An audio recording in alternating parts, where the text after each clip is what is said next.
Boa tarde, amigos internautas, como é que vão? Hoje, dia 11 de março de 2011, começamos um novo programa.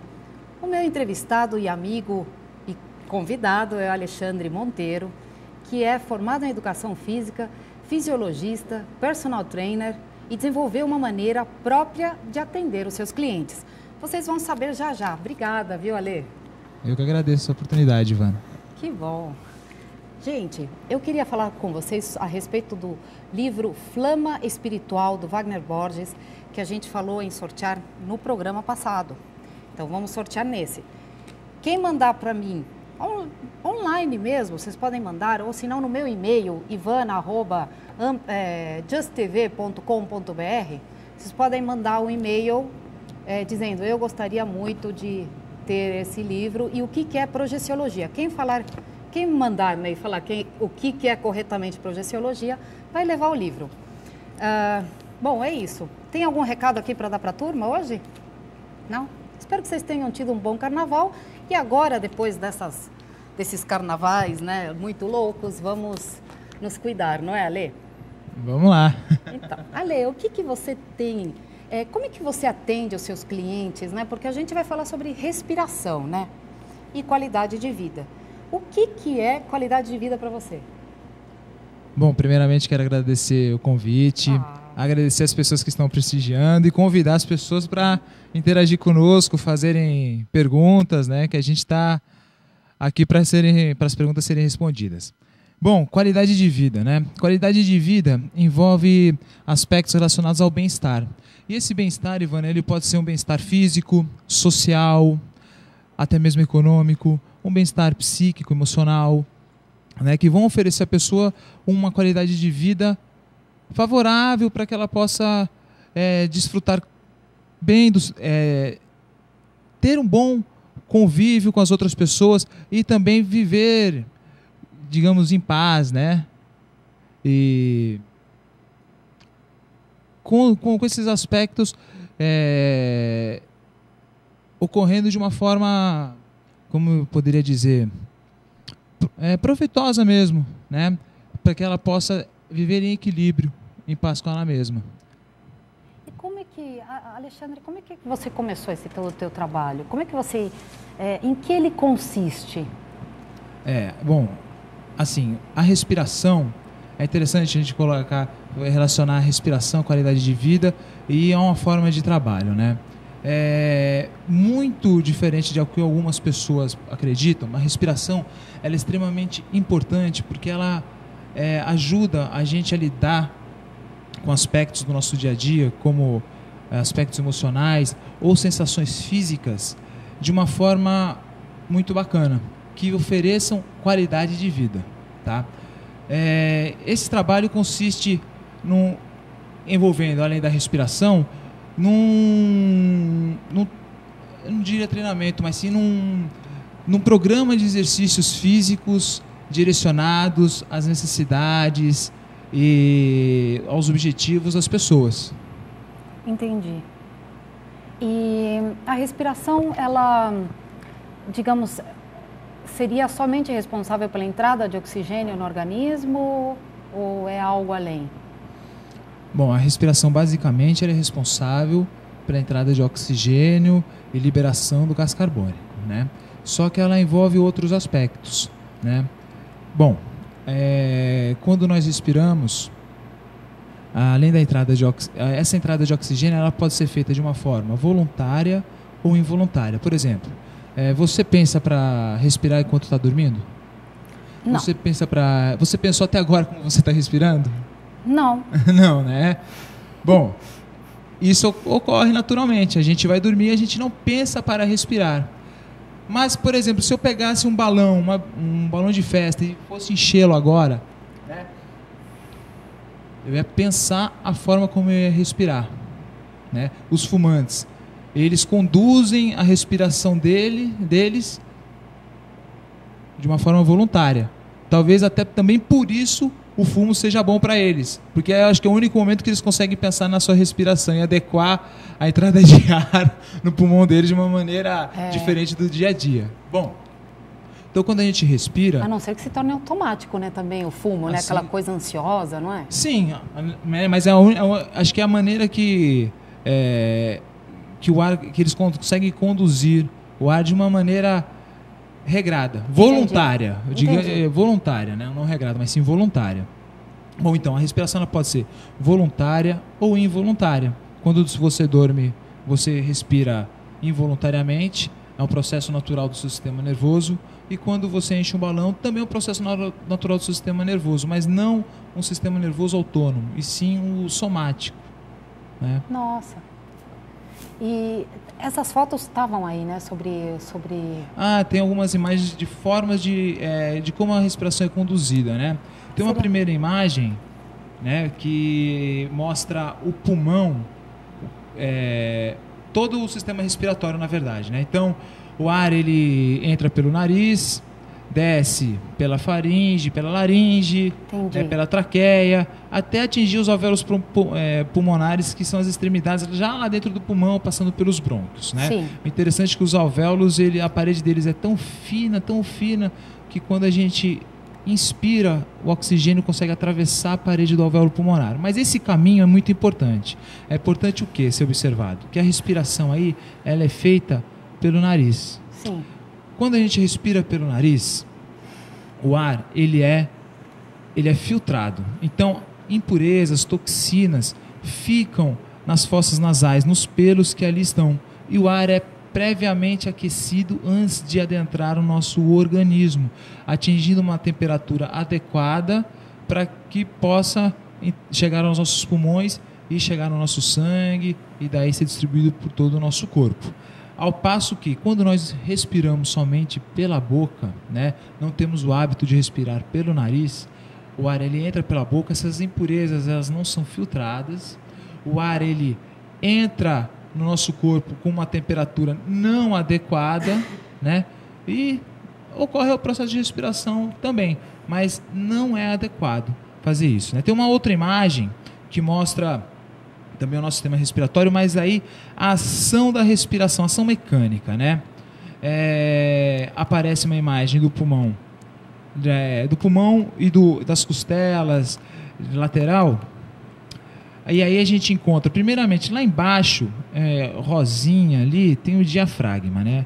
É um músculo e ele tem uma característica muito peculiar, né? É fundamental, quando nós respiramos, sabermos trabalhar esse músculo, né? Ele é muito fácil de ser trabalhado.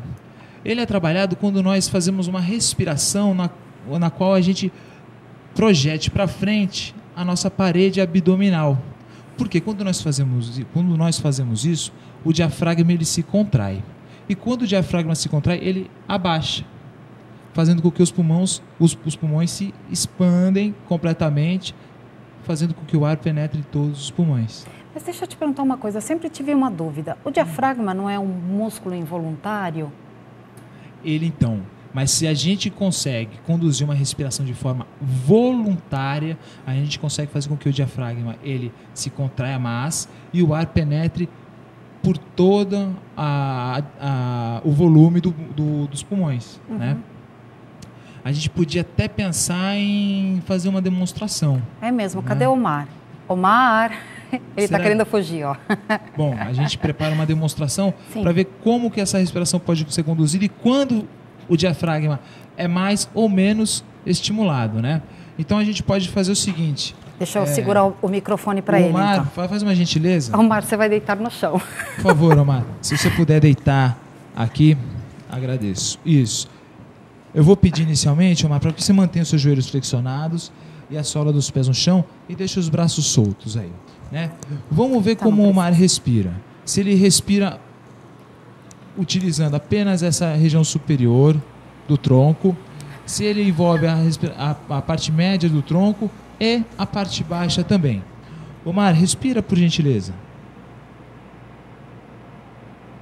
Continua respirando, por favor. Eu vou colocar o microfone aí próximo a você. Continua respirando.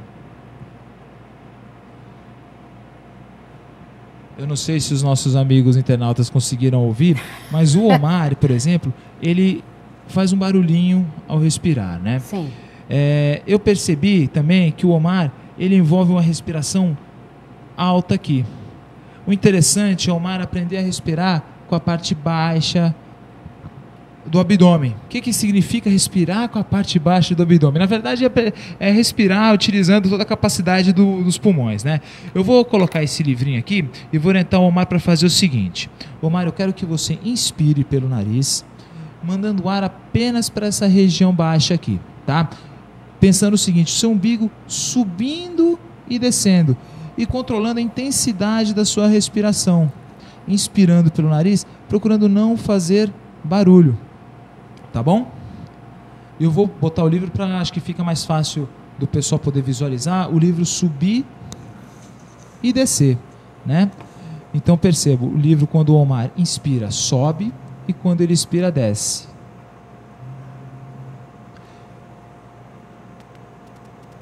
Isso é uma respiração baixa. Quando o Omar faz isso, ele consegue contrair mais o diafragma dele.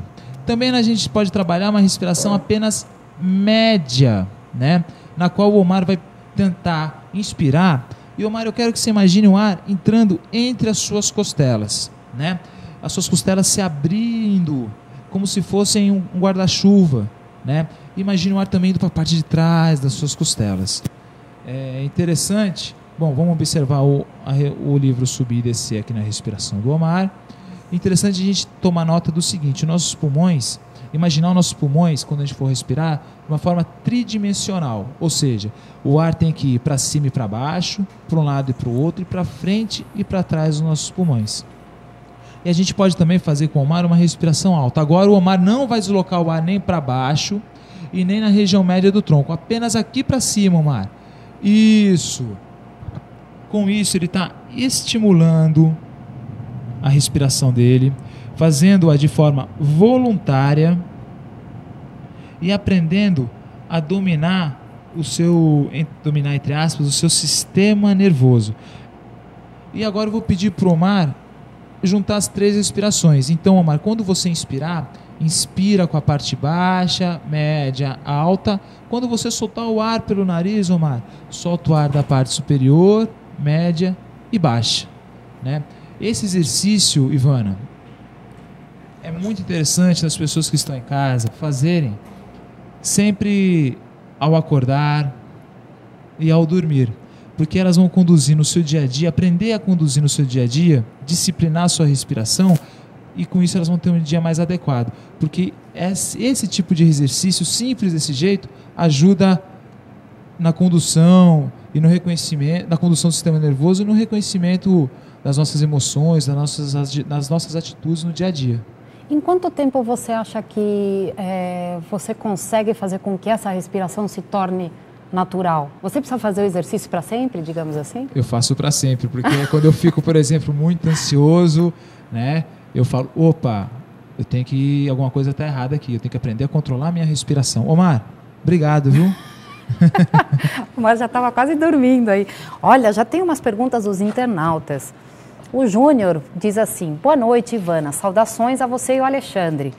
Pergunto ao Alexandre se a técnica de respiração que ele aplica é uma técnica que tem a ver com o uso na prática de meditação. E tenho também uma outra curiosidade sobre o assunto. Quando vamos a uma academia, empurram bicicleta ou esteira. Porém, eu particularmente não gosto. Ouvi dizer que o aparelho remo seco, por exemplo, é um exercício completo. Eu gostaria de saber também sobre isso. Obrigado, Júnior, pela participação e pela pergunta, que é muito interessante. Com relação à prática meditativa, né? Às vezes, para induzir no estado meditativo, a gente pode principiar esse estado através da respiração. Porque a gente acaba entrando em contato com nós mesmos e acaba prestando atenção só na nossa respiração, né? Pode ser utilizada para meditação? Pode, né? É muito interessante, porque quando a gente presta atenção na nossa respiração, a gente para de pensar nas coisas que estão fora, e talvez seja o único momento do mês, quando você faz um exercício desse, ou no seu dia, que você presta atenção de verdade em tudo que está acontecendo consigo mesmo, né? E só um detalhe assim, que eu acho que é uma dica interessante: quando a gente vai meditar, é interessante não ter ficar em silêncio, nem um sonzinho, tá? Nada. Nada. O que isso interfere nas frequências cerebrais. Mas esse é um assunto para o próximo programa. Para o próximo que você vai vir. Com relação a outra pergunta do Júnior, eu tenho uma opinião muito convergente com a sua, né? Eu sou educador físico, já trabalhei em pequena, em média, em grande academia. E essa coisa de empurrar sempre as mesmas coisas iguais para todas as pessoas é uma coisa que acontece, mas também existem bons profissionais. Tem duas coisas que eu gostaria de comentar. Primeiro, eu acho que isso é melhor as pessoas irem para a academia, fazerem atividade em bicicleta, em esteira, buscarem uma estética, do que ficarem em casa sedentárias. E depois, quando envelhecem, falam, poxa, por que eu não fiz uma prática? Melhor do que isso, eu acho que é a pessoa fazer uma prática que ela se sinta bem, que ela se sinta feliz, e que a pessoa que vai orientar ela na prescrição fala, ao interagir com ela, fala, ó, vamos melhorar o seu padrão de movimento, vamos adequar a sua postura, vamos fazer um trabalho de flexibilidade, orientar naquilo que ela precisa, aliado àquilo que ela gosta, né? Sem essa de empurrar as mesmas coisas para todas as pessoas. Nós somos seres humanos, possuímos um sistema fisiológico, parecidíssimo, só que nós somos seres únicos. Desfrutamos de emoções ímpares, né, uns dos outros, e isso tem reações na fisiologia do nosso organismo, né? Então, as atividades físicas, elas têm que serem prescritas de maneira direcionada, de acordo com aquilo que a pessoa necessita, linkado com aquilo que ela quer. Digamos assim, por exemplo, que eu tenha sofrido uma fratura, né? Como eu já sofri várias fraturas na perna direita. O tipo de ginástica de flexibilidade que você vai dar para mim vai ser diferente da do Júnior? Então? Depende. Por que eu estou falando depende, Ivana? Se você tem uma fratura, é interessante você passar com um especialista. Se o especialista liberou você para a prática de atividade física e eu vou lá diagnosticar, fazer uma avaliação de encurtamento muscular, ou fazer uma avaliação do fluxo de energia do seu corpo e vou ver seus padrões de movimento, né? Daí eu vou poder prescrever alguma coisa para você. Se o Fabrício se o Fabrício é um rapaz, né, o Fabrício, que é o Júnior, desculpa. Se o Júnior é um rapaz que não é sedentário, né, que faz atividade física e que não sofreu nenhuma fratura, então a atividade física com certeza para ele vai ser diferente. Né? Entendi. Olha, o Silvio mandou uma mensagem e ele pergunta: como aprender a respirar de maneira contínua, circular, ou seja, conectando a inspiração com a expiração? Obrigado. Silvio, eu que agradeço a sua pergunta. Esse exercício que a gente demonstrou aqui com o Omar é um exercício interessante, né? Outra dica é quando você começar a fazer exercício, você antes deitar, estender os seus joelhos e perceber como que você está respirando. Qual que é o tempo da sua inspiração e qual que é o intervalo de tempo da sua expiração. E tentar manter o mesmo tempo de inspiração e de expiração. Perceber também a intensidade da sua respiração. Por exemplo, com o exercício que a gente fez com o Omar, a gente percebeu que o Omar fazia um barulho. Ele estava fazendo uma respiração muito intensa, ele estava usando músculos que não eram necessários, né? Não há necessidade, a não ser quando nós estamos com bloqueio, né? Devido a uma gripe, a um resfriado, né? É até interessante também fazer as limpezas, né? A mais básica que seja suar o nariz antes de fazer um exercício desse, né? Perceber então a intensidade da respiração e também, além da intensidade, perceber se você faz barulho. Às vezes o barulho denota que você está fazendo uma respiração com uma alta intensidade, né? Procurar ver essas coisinhas. E daí você começa a fazer o seu exercício respiratório, mantendo o tempo de inspiração, de expiração, mantendo a musculatura da face serena, a língua relaxada, não manter os dentes cerrados, né? E manter o foco, a mente presente só na sua respiração. Tem exercícios específicos assim para relaxar o rosto? Existe algum que você... Bom, você deve conhecer todos, né? Não conheço todos não, Ivan. Imagina, eu quero aprender todos. Mas é necessário fazer um exercício de relaxamento, então, dos... Não, assim, seria bom, depende, né? Seria muito bom fazer um exercício de relaxamento dos músculos faciais. Mas se você está com os músculos faciais constantemente contraídos, né? Cerrando os dentes, mordendo os lábios, né? Mantendo a musculatura, mantendo o semblante da face rígido, isso denota alguma coisa que você vai ter que reconhecer, né? Aprender a reconhecer. E você pode buscar auxílio, né? Tem pessoas que buscam auxílio nisso, atividades corporais, tem pessoas que buscam auxílio através de uma terapia, de uma psicoterapia, né? Daí cada um escolhe o seu caminho para se autoconhecer e aprender a fazer esse relaxamento facial. Mas existem pessoas que de fato fazem relaxamento facial, né? Mas, assim, na minha prática, eu não sei fazer esse relaxamento facial, né?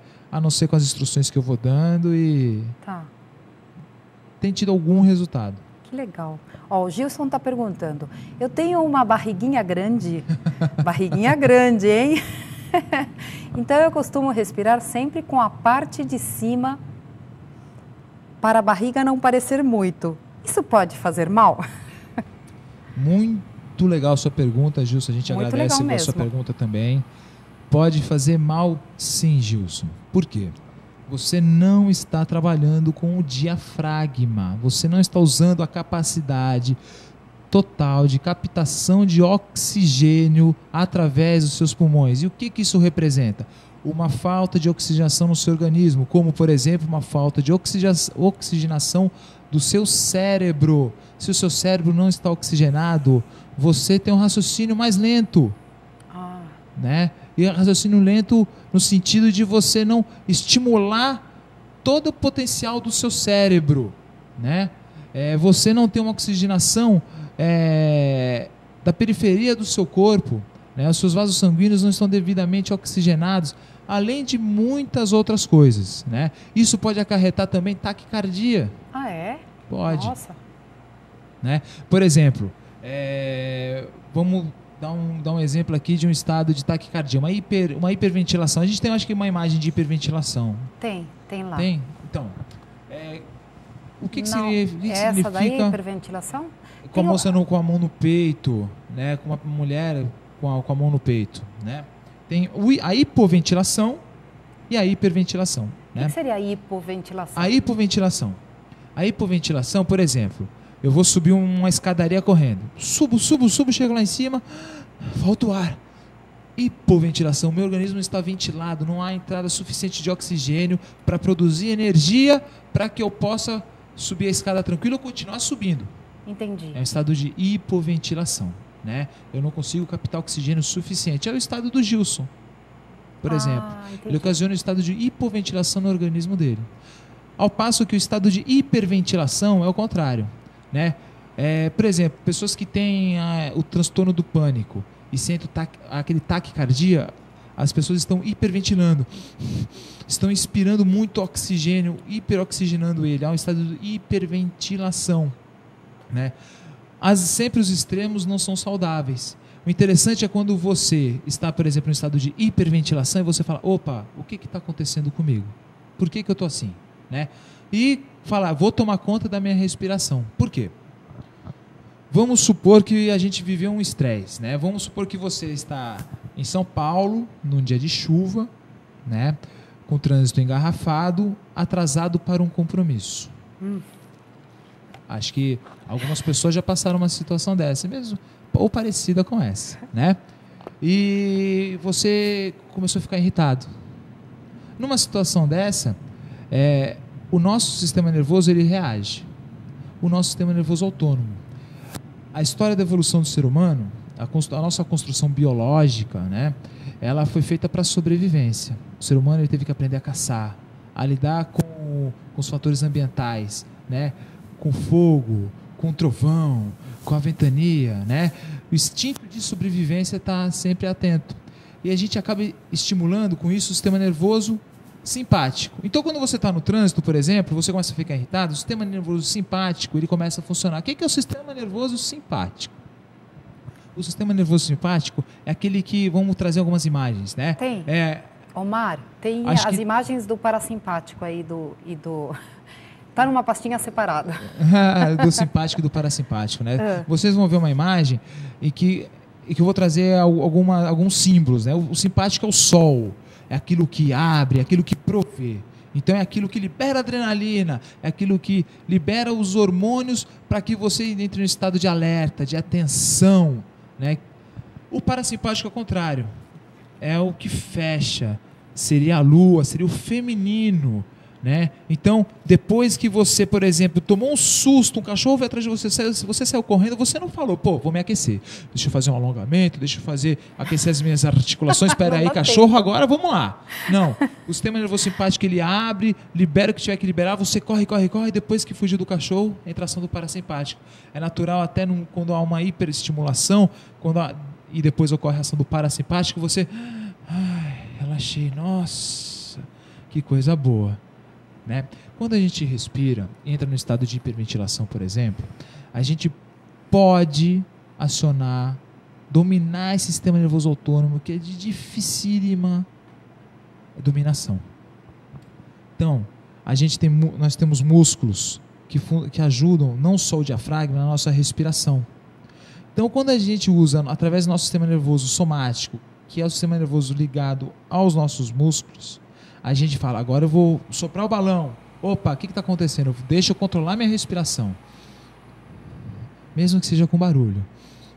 Você começa a dominar e começa a entrar no estado de repouso, você induz a parada do sistema nervoso simpático e você começa a dar espaço, vamos, entre aspas, né, vamos falar assim, a atuação do sistema nervoso parasimpático. E com isso, abaixa a adrenalina, abaixa cortisol, a respiração deixa de ficar aquela hiperventilação para você poder reagir e você começa a entrar no estado natural. E aí a respiração é importante. Então, quando uma pessoa chega para fazer uma atividade física, a primeira coisa que eu faço é, vamos respirar. Às vezes as pessoas chegam para fazer aula comigo super excitadas, falando. Quando eu boto para respirar, elas se transformam. Depois da respiração, elas ficam mais conscientes durante a atividade. Quando eu passo um exercício que de repente é um exercício novo para ela faz aquilo de uma maneira melhor, porque elas estão mais atentas a elas mesmas naquele momento. Olha que legal. A Vanderleia Tucuruvi pergunta, olha, eu uso cinta para diminuir a barriga. Aliás, tem uma moda, né, de se usar até o espartilho, diminuindo bem a cintura. Isso também pode prejudicar a respiração, porque ela aperta a minha barriga. Sim. Qual que é o nome dela? Vanderleia. Vanderleia, obrigado pela pergunta. Pode. Faz uma experiência, Vanderleia. Quando você estiver com a cinta, percebe se você está respirando só com a parte superior, ou se você dilata o seu abdômen quando respira, ou se a cinta deixa você dilatar o seu abdômen. Se ela não deixar, quer dizer que o diafragma ele não está se contraindo por completo. Se o diafragma não se contrai por completo, não há captação máxima de oxigênio através dos seus pulmões. Se não há uma oxigenação adequada, o seu organismo ele não está oxigenado. O seu cérebro, por exemplo, não está oxigenado suficientemente. Tem mais uma pergunta aqui também do Júnior. Como fazer uma respiração diretamente para o cérebro? Interessante a pergunta. Júnior, eu não sei direito o que você quis dizer, mas eu vou trazer um exemplo para você. Né? Eu vi um dia, eu não lembro em qual programa, se foi Discovery, alguma coisa assim, mas um teste que fizeram com algumas senhoras. Né? Colocaram frutas na mesa e elas tinham que visualizar, em seguida saía do ambiente e falavam a ordem. Todas erraram. Daí pegaram um saquinho e falaram para elas, respira no saco. Respiração bucal, usando só o ar do saco. E fizeram a mesma coisa. Colocaram elas para visualizar, levaram para outro ambiente e elas acertavam. Pegaram elas e falaram, vamos fazer o seguinte, a senhora vai fazer um teste. corre daqui até ali, vamos ver quanto tempo. Elas não conseguiam atingir todo o percurso. Pegavam elas, botaram um saquinho.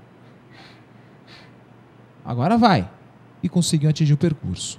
E eu estou falando aqui de respiração nasal. E fizeram uma respiração bucal. Só que com isso, o que elas fizeram? Elas respiraram não oxigênio. Elas respiraram gás carbônico. Significa que elas oxigenaram o cérebro? Não.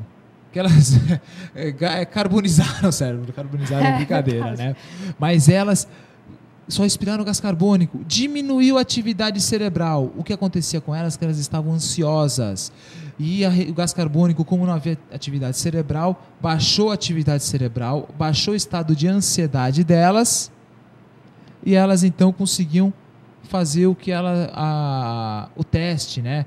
Ali a pesquisa que elas estavam se propondo a fazer. Ah, que legal. Ai, Ale, nosso tempo é tão curto, olha, já está terminando, mas eu queria que você deixasse aqui para as pessoas um recado e, ao mesmo tempo, para acessar o site do Alexandre, para vocês darem uma olhada no espaço que ele está montando agora, né? Está em construção. O espaço está funcionando. Está em construção, mas está funcionando, né? Está funcionando, né? Você já está dando aula. Já estou dando aula lá. Como é que as pessoas fazem para entrar em contato com você? Pode ser através do meu e-mail, né? Alexandre, tudo junto, pranaasaudeemmovimento.com.br. Assim como se fala, gente, se escreve. Então, pranaasaudeemmovimento.com.br.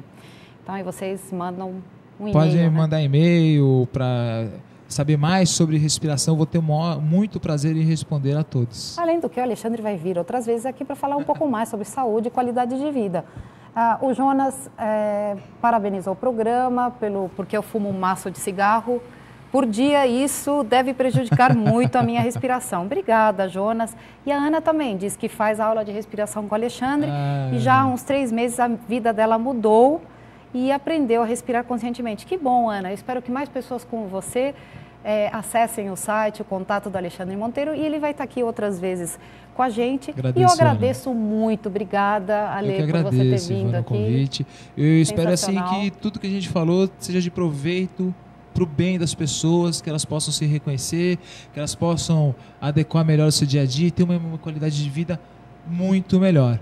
Tá? Ai, que bom. Obrigada. O bem para todas as pessoas. Paz e luz a todos. Obrigada, Ale. Que bom. Obrigada, gente. Está aí dado o recado do Alexandre. E a pessoa sorteada também, antes de finalizar, desculpem aí, eu estava já me esquecendo, a pessoa sorteada para o Flâmula Espiritual do Wagner Borges é Heloísa Machado. Parabéns, Heloísa. Eu mando para você, é só me mandar o seu endereço, eu mando para você na sua casa. Um beijo a todos e até a próxima sexta-feira com mais um Ampla Visão. Tchau!